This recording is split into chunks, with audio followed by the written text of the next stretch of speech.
For decades now, I've been saying that we're all contemplative artists.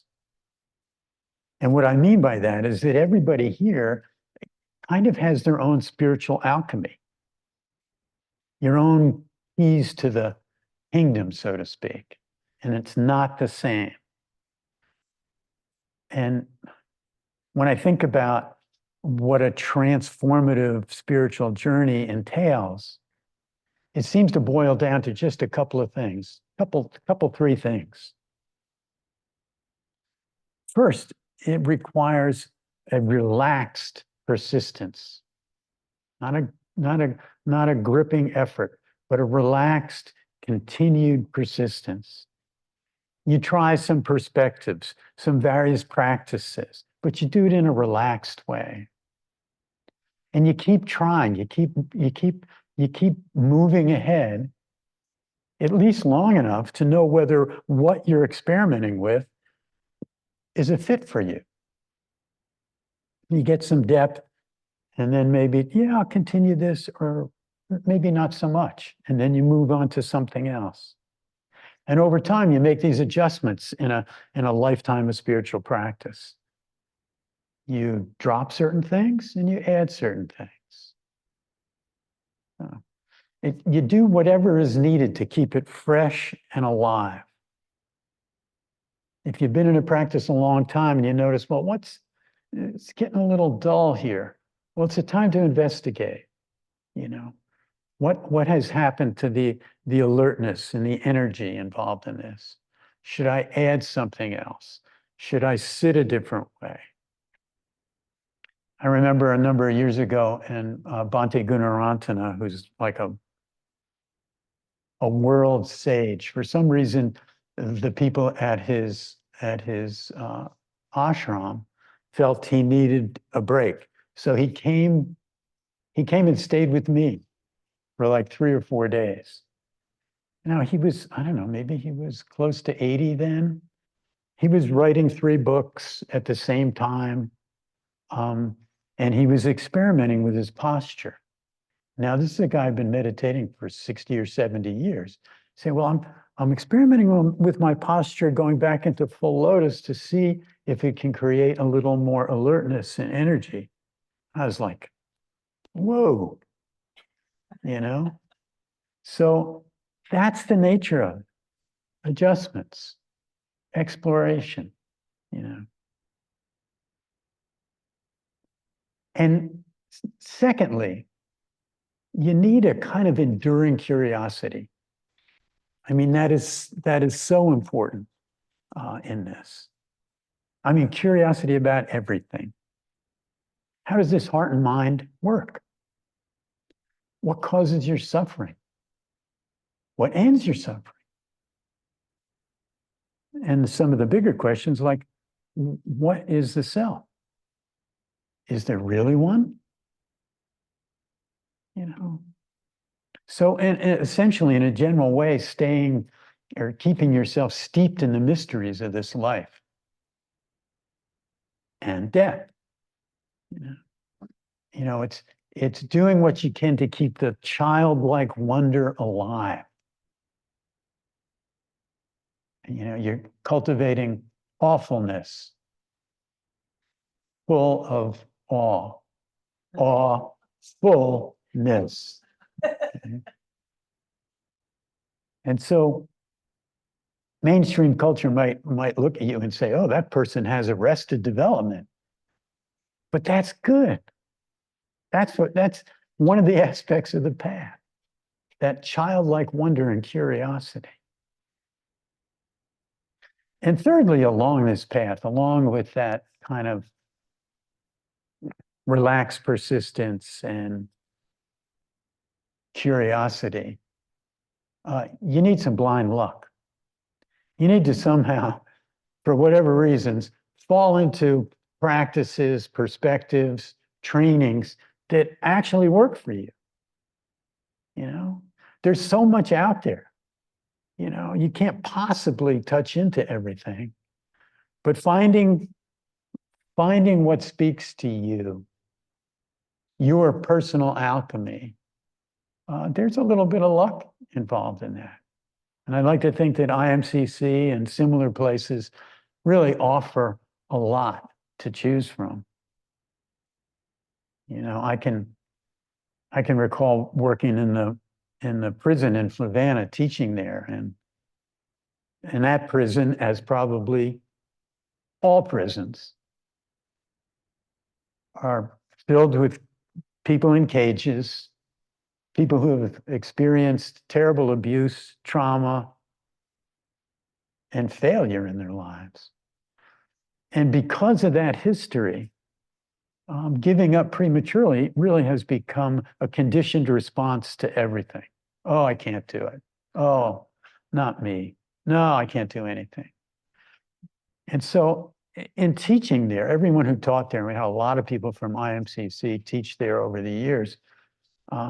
There's this constant encouragement and cajoling that was needed to keep trying. There'll be something that'll come up here that'll support you in your path. Just stick around, show up. You know, it might be a phrase or a little practice that can make a big difference. So tonight, the meditation that I offered was an attempt at kind of showing the arc of practice. You know, and you can conceptually break it up into maybe 3 pieces. So we need to stabilize the mind, the heart mind, to some degree. We don't have to be jhana masters or absorption masters, but there has to be some gathering of that energy. Yeah. And that's called samadhi. And it's often translated as concentration, and that's really wrong, because concentration is just one aspect. An assassin has great concentration. Samadhi is this melding of a whole bunch of beautiful, wholesome energies. And to name just a few, you have this alert and serene countenance when you're experiencing some samadhi. There's wakefulness and calm. There's an infusion of love and compassion that you begin to feel. And there's actually, if you look at it, there's an absolute inability to do harm when there's some aspect of samadhi. You can't harm yourself. You can't harm others. It's just not there in that basket of mental factors. And there's a sense of generosity, you know. And Buddhist psychology parses out like 30 different mental factors that come together to make samadhi. And so anytime we're exercising a little gathering of the forces, the heart and mind, we're building that samadhi a little bit. And those of you that have been on retreats, you know that kind of near the end of retreat, you're still thinking, because that's what we do. But a lot of those thoughts are becoming more and more benevolent. It's like, oh, how can I help this person in my life? Or, oh, I'm going to heal this rift, or whatever it might be. That's part of the fruit of samadhi. Those mental factors, those beautiful mental factors that are melded in there are coming and speaking to us in some way. Yeah. And there's endless ways to enhance samadhi. All the practices worth their salt have something that helps us bring these energies together, whether it's following the breath or being with sounds or body sensations or thoughts or chanting or Sufi dancing or using a mantra or centering prayer, you know, or walking meditations of all sorts. The list goes on, but you find it in all the practices, whatever path that you've touched into. There's some aspect of, hey, let's stabilize this crazy mind. Let's give it a go. And so with a little stability of mind, the mindfulness your mindfulness capacity grows, becomes enhanced a little bit. You know, that you start to see and understand the movement of your emotions, the body sensations, your thoughts, you know, very close to as they're unfolding. You know, you're learning the territory of the heart and mind, and you're learning a lot of other things too. You know, and by enhancing mindfulness, simple mindfulness, you begin to soften or break the bonds of reactivity. Because you're learning the territory of the mind. You can pause more often. Like, oh, look, I'm going there. I think I'll just pause a little bit here. And with that pause, there's an opportunity to actually respond rather than react. So, and in enhancing mindfulness, you're learning about some of the very nature of nature, that everything is impermanent, that it arises, flowers, passes away. You're watching everything like this. That's beginning to become internalized in you. You're not shocked by change. It's part of nature. You can embrace it more rather than resist it. You know. And you learn the patterns and how you suffer. Critical element for living. You know, where am I grasping? What do I grasp onto the most that makes me tense and anxious? You know, you start to learn this. And counter to that, where do I thrash around and push away anything that's unpleasant or certain things that are unpleasant? Where does the equanimity go? You know. So in mindfulness, in an essence, you get to see the relentless mishigas of it all. The grasping, the pushing away, the coming and going. There's a lot that happens in this life. So if you stop your practice right there and just hone the mindfulness, that's terrific. But I want to tempt you to go further. So as your samadhi grows and your understanding of these basic characteristics of the heart and mind also grow, something begins to happen naturally. Eventually, you begin to have experiences that defy rationality. In these moments of deep quiet,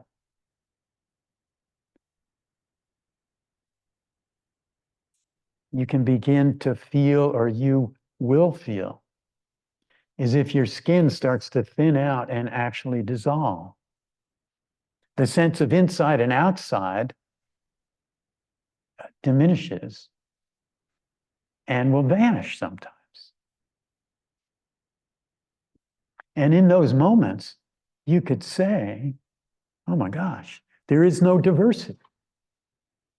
Diversity is a hallowed word. It's all that's possible. But in practice, when there's an experience, a direct experience of unification, there is no diversity. There's no sense of age. There's no sense of gender, ethnicity, race, class, sexual orientation, all of these diverse aspects on the surface. In fact, there's not even any felt difference between you and the chair you're sitting on. It all goes. Or any felt difference between you and everything in the Milky Way galaxy and beyond.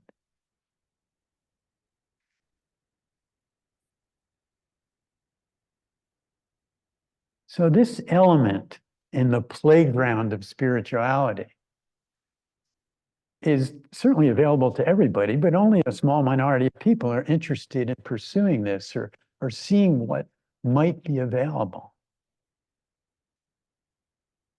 But at this point, when you begin to play in this playground, some of the reflections like I was sharing tonight, like what exactly knows this flow of emotions? I can be aware of my emotions. They're coming and going. I've had a million today. The same with a million thoughts, body sensations, aches, pains, pleasures, whatever. But what knows this? Is it the little brain inside our head? Is that it? Or is it something beyond that the mystics talk about?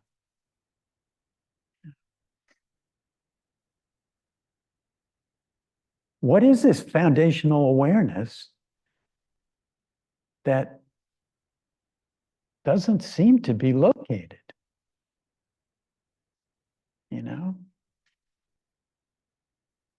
You all can feel a little bit what's behind, what's below, above. It's not just in your coconut. Yeah.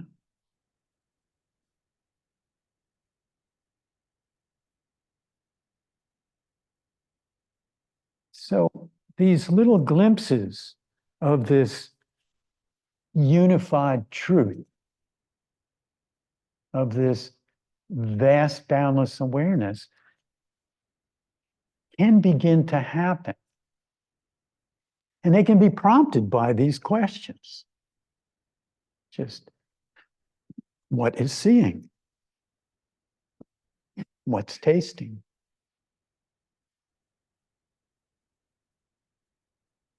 What knows?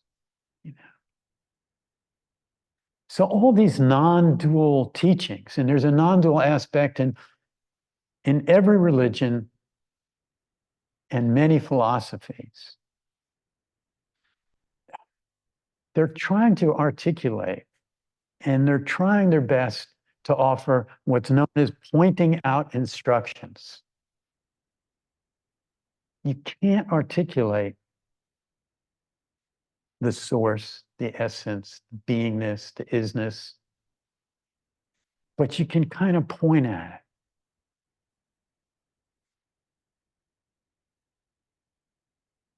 it. And so for each of us, we have this idiosyncratic kind of capacity that this portal can open to us. And it can't be forced. There's a relaxed countenance that's necessary in all of this. And sometimes, in some days, in some moments, you're just so stirred up. You're so wrapped around the axle that you can't get out of yourself. You're just tied up in a knot. Your emotions are everything there are. There's just the whole phenomenological field is filled with either wanting or not wanting, and there's no possibility. But when, on other occasions, there's some quiet in the mind, sometimes a few of these reminders or pointers or self-introspection or questioning can be helpful, can open. Now, I should say, when we're in a tangle, well, we go back to our basic mindfulness practice, our Vipassana practice. Okay, what's up for me now? Oh, I'm angry or I'm fearful. Where do I feel it? Can I bring some level of equanimity, acceptance, compassion to this experience that's happening that I know is impermanent? And so we work with it that way. And eventually it runs out of fuel.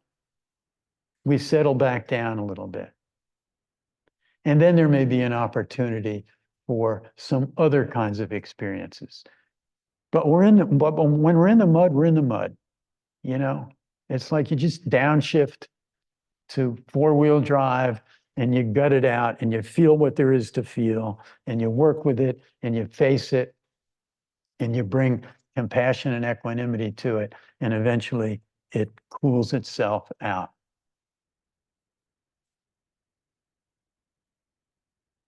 So in those times when there's quiet, and all of you already had many, many, many moments probably of times when there's that level of quietude that in a sense, it can prime the pump for some deeper knowing and experiences. I mean, by viscerally recalling experiences in your life that were moments of deep peace and connection. You know, like maybe it was a time in nature where everything just opened up. There was no you, there was no mountains, there was no flower, there just was. Or the birth of a child, or a piece of art form that just blew you away. You weren't there. There was just everything. In those times, there's no grasping, there's no pushing away, just a full beingness, boundless. And I can remember, and I'm going to kind of go through a little anthology of things that still stick in my mind. And I'm sure you have moments like these too. When I was 5 or 6, in my room, and they would lock me in my room because I was a sleepwalker. And I all kinds of mischief. Those are other stories. But they would lock me in my room, and I'd lie there on my bed, and there was this little sconce on the wall. It had a brass knob on it. And I'd sit there and I'd lie there and I would just kind of look at that. And for some reason, it created a warmth and comfort and opening that just kind of everything opened and everything was okay and everything was perfect. And to this day, I can picture that, 70 years ago, I can picture that little brass knob. And if I stay with it, I have that visceral opening. It's a little portal. I mean, it was beautiful. And as a teenager, probably between the ages of 13 and 16, I was raised Catholic. And for some reason, I was drawn to go to Mass for the 40 days of Lent. And it was an early morning Mass. And I went by myself. I'd get up and it would be before school. And a lot of times, depending on when Easter was, it would be in the dark. And I'd walk over to the church. And in the church were, it was all said in Latin. I didn't understand a word of it. And there was candles, and it was dark. And the people that came to that Mass, I grew up in a kind of ethnically diverse town in New Jersey. So it was generally Irish, Polish, and Italian, first or second generation immigrants that would be here. And it was not like on Sunday. I didn't like going to Mass on Sunday. On Sunday, there's all this perfume. Everybody was gussied up. Everybody's kind of looking at each other. It's like, what's going on here? But boy, those people were down and dirty on those lentil masses in the morning. They were praying. They had shawls on and they were like lighting candles. And I'm just soaking it up. It just felt like home in some way. And I didn't understand a word of the Latin. I didn't care. So, so I can recall sitting in that church, and it can have that kind of calming, soothing, opening feeling. I can feel it again in my body. Another was when I was in college, and I can go back to this space too. It was my first psychedelic exploration. Some friends and I, we crushed up a bunch of morning glory seeds, heavenly blues and pearly whites, and put them in a peanut butter sandwich and ate it. And this was in Florida. And so then we went out into the swamp. Okay, it was at night. And there was some dry places and some wet places, and we were hanging around and the wind was blowing. I can still feel the kind of complete opening and connection to everything, all of nature, all of creation that happened that first night and experience. I can go there again. And if I think more recently, I tried to figure out how many silent retreats I was on, how many months and stuff like that. It's probably 3 or 4 years of retreating. And I can go back to certain places and moments of retreat where I had that glimpse of what's true and what's open. All these different places of retreating over the years. So you all have had moments of opening. What are they? And can you bring them forward as a visceral support for your practice? So there are a few pointers that I fell into over my more recent practice over the last 30 years or so, more recently. I don't have to use them that much, but at times when I'm a little tangled, there's some level of calm, but there's a little tangle. I might go back to those questions. What is aware? What's knowing this emotion? It kind of gives me that backward step that Zen talks about. It's like, what is aware? Okay, there's emotions, or there's this, or sensations, or pain, but what's aware? It kind of opens the field, And and when this attention flips to that awareness, withdrawn from whatever the thing is, or the object, it can be very sudden. It's not gradual. It's just like, oh, boom, open, not stuck on some phenomenon. Time and space is another thing I like to play with. When you're investigating time, lately I'll just I'll kind of self-guide myself with just the word now. Now. And previously I'd reflect a little bit. I'd say now, and I'd reflect, well, what is the past? Well, the past is simply thinking in the present, feeling in the present. What's the future? Thinking about something in the present, feeling anxiety or whatever it might be about it in the present.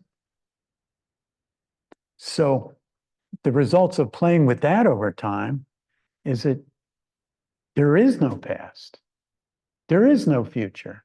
It is just now, now, now. That's all there is. So nowadays, just the word now, all that kind of conditioning and playing around and conceptualization, it just can help open, providing there's some level of calm. Just happens immediately. And with space, same kind of thing. Okay, I use the word here. And initially I'd conceptualize, okay, I'm feeling the awareness inside. I can feel the awareness outside. That still feels like here. And I can feel this room, and that feels like here. And I can feel beyond this room, and I can feel into space in all directions, and that feels like here. And then I can kind of feel Alpha Centauri, and that kind of feels like here. Well, There's no there. It's all here. And in that moment of here, there's an opening. There's a letting go. So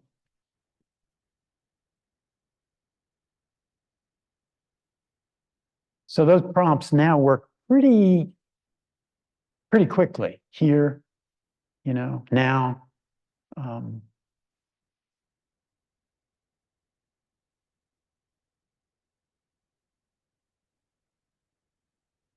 So those conceptualizations, playing with the questioning, the introspection, what knows, etc. The Buddha talked about the raft that's needed to cross the stream. And at times it's really important to have techniques, ways that we do things, etc. But at some point, we can just drop all that. We don't have to drag the raft forever when we hit dry land. When there's an opening, we can stop, drop all of that, leave the raft, just relax into what is. And I'll repeat, some days it's just not available. We're just in a tangle and we work all the stuff that we've learned over the years. And that's beautiful. Another little moniker that I use at times when I'm noticing a little dullness, just the word bright. And it somehow elicits a little greater resolution and illumination inside and outside. The whole thing kind of perks up for some reason. And that's just idiosyncratic for me. There may be words that work for you, that open things. Got to find what they are, play around, stay curious and persistent, And the last thing I'll share is something I learned from Ajahn Sumedho, great yogi teacher. And I've mentioned it here before at some point, I'm sure, the nada sound, N-A-D-A sound. It's known in ancient practices. And for some reason, some percentage of people hear it. It's this, like, if you get quiet for a second, do you hear any kind of level of white noise? Not tinnitus. That's something different. Or tinnitus, however you pronounce it. But it's a kind of white noise. And Sumedho would use this to practice. He would put his attention on that, and it would then open everything for him. And so if that's available to you, it happens to be available to me. It's not available to everybody, and it's no big thing if it's not. There's so many different ways to exercise yourself and to open into the portal of everything, so to speak. You don't need it. But if it's there, it's kind of interesting. Because even in lots of traffic noise going on, or there's conversation, or somebody's watching a movie in the background, you can and I like to think of it, is that maybe the hum of creation? Just that background hum of creation? I don't know. So to wrap it up, each of you will discover and rediscover ways of greater opening. And there really is available more than just mindfulness. There's everything that has been shared and attempted to be shared by mystics throughout the ages. Endless fun in that playground. So I encourage you all to keep your relaxed persistence cooking, your curiosity, and there's a lot of fruit to be savored. So, thank you.